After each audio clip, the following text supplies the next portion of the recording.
The mother who saved her son. You push your 2-year-old son onto an escalator. The metal plate at the top collapses under your feet. 3 seconds to decide save yourself or save your child. Xiang Liujuan chose her son. July 2015, Jingzhou China Mall. The access cover workers forgot to screw back into place, gave way beneath her. Therefore, she fell waist deep into the escalator shaft while the mechanism was still running. In those final 3 seconds, she didn't reach for the mall employees trying to pull her out. She pushed her son forward into their arms. The boy survived. Xiang disappeared into the machinery. Firefighters took 4 hours to recover her body. The workers literally forgot to screw the cover plate back on. Therefore, the department store was at fault. 20 million people viewed posts about the incident on Chinese social media. Here's what makes this cruel. If the mall had put up a warning sign, a rope barrier, literally anything, she'd still be alive. The London Underground Inferno. 31 people burned to death on a wooden escalator. Deadliest escalator accident in recorded history, but the cause was absurdly preventable. November 18th, 1987, King's Cross Tube Station, London. Someone dropped a lit cigarette butt onto the up Piccadilly line escalator at 7:30 p.m. Therefore, it landed in accumulated grease underneath the moving steps. The escalator had wooden elements, already known to be fire hazards. The fire spread beneath the escalator for 15 minutes. By the time people saw smoke, the temperature had reached flashpoint. At 7:45 p.m., the entire escalator exploded in a trench effect, fire shooting up the shaft like a blowtorch. 31 people died instantly from smoke inhalation and burns. Another 100 seriously injured. The investigation revealed London Underground knew wooden escalators were fire hazards but hadn't replaced them. Maintenance crews found years of grease buildup underneath the steps. After King's Cross, they inspected every escalator in the system. Therefore, they discovered the same grease buildup on hundreds of other units. The fire could have happened on any of them at any time. London banned smoking underground and spent £250 million replacing every wooden escalator. 31 deaths that didn't need to happen. The man who killed the wrong person. A 54-year-old man loses his balance at the top of a shopping mall escalator in Kazan, Russia. He falls 40 feet and lands directly on top of a 74-year-old man, standing at the bottom. December 2015. The man who fell 40 feet died on impact. Therefore, his body crushed the elderly man beneath him. But here's what makes this death bizarrely tragic. The 74-year-old walked away unscathed. The person who fell died. The person he landed on survived without serious injury. Investigators couldn't explain the physics. You'd expect both men to die or both to survive, but the impact killed the faller, and somehow the 74-year-old absorbed the collision without fatal injuries. Witnesses said the elderly man was in shock, but standing unconscious when paramedics arrived. This death exposes how dangerous multi-story escalators are in shopping malls. A fall from that height is fatal, but nobody thinks about it because escalators feel safe. The man who fell had reportedly just boarded the escalator when he lost his balance. The Beijing subway stampede crush, 9:30 a.m., July 5, 2011. Beijing Zoo Station Metro Line 4.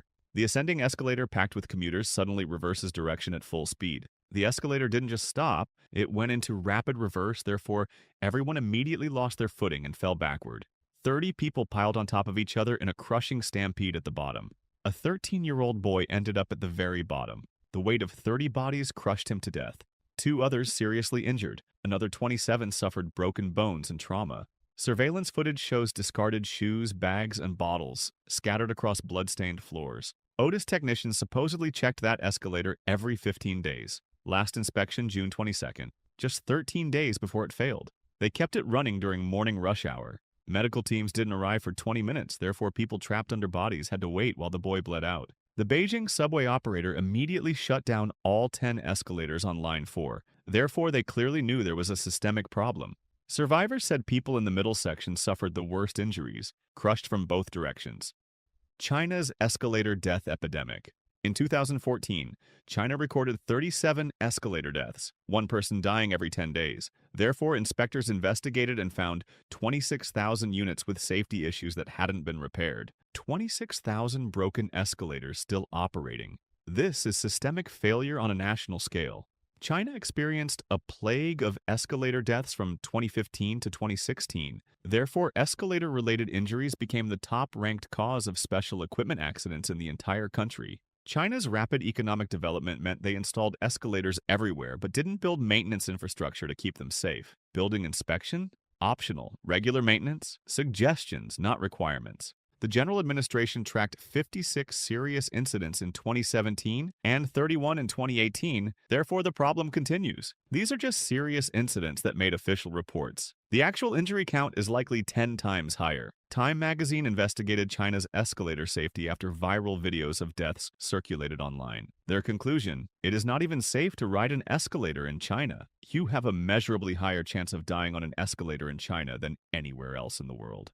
The 3-year-old strangled by his clothes. A 3-year-old boy's jacket gets caught between escalator steps and the landing platform at Washington, D.C.'s Minnesota Avenue Metro Station. The escalator doesn't stop. The jacket tightens around his neck, therefore he's strangled to death while the machine drags him forward. This is how escalators kill children. Clothing entrapment. The gap between moving steps and stationary sides creates a grabbing point for loose fabric. At Rhode Island Avenue DC Metro, a middle-aged woman died the same way, strangled by her own clothing. The CPSC issued safety alerts, therefore they know this is a recurring problem. But escalators don't have sensors to detect fabric or auto-stop when something gets caught. The boy dragged into the machinery. October 2015, Chongqing, China.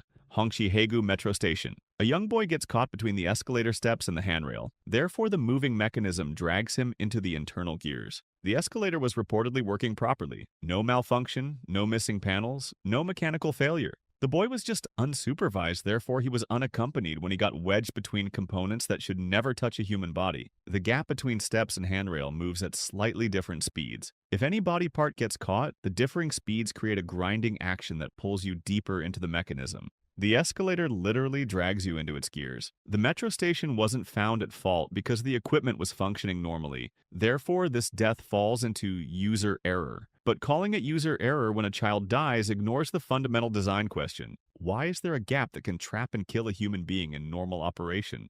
The man who slid down a handrail to his death.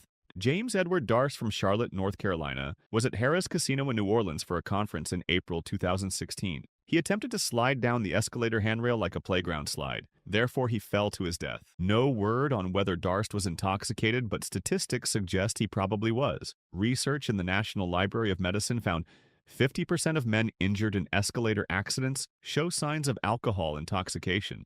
50%. Therefore, drunk men on escalators is a distinct risk category in safety studies. Most alcohol-related escalator accidents involving men happen on Saturdays between 6 p.m. and midnight. 77% of fatal alcohol incidents occur at night versus 22% during the day. Therefore, there's a clear pattern. Drunk men at night doing stupid things on escalators. Gender analysis showed 50% of men versus only 7% of women showed intoxication during escalator accidents. Therefore, this is overwhelmingly a male behavioral problem. Men under the influence are significantly more likely to suffer head and neck injuries because they don't catch themselves or protect their heads.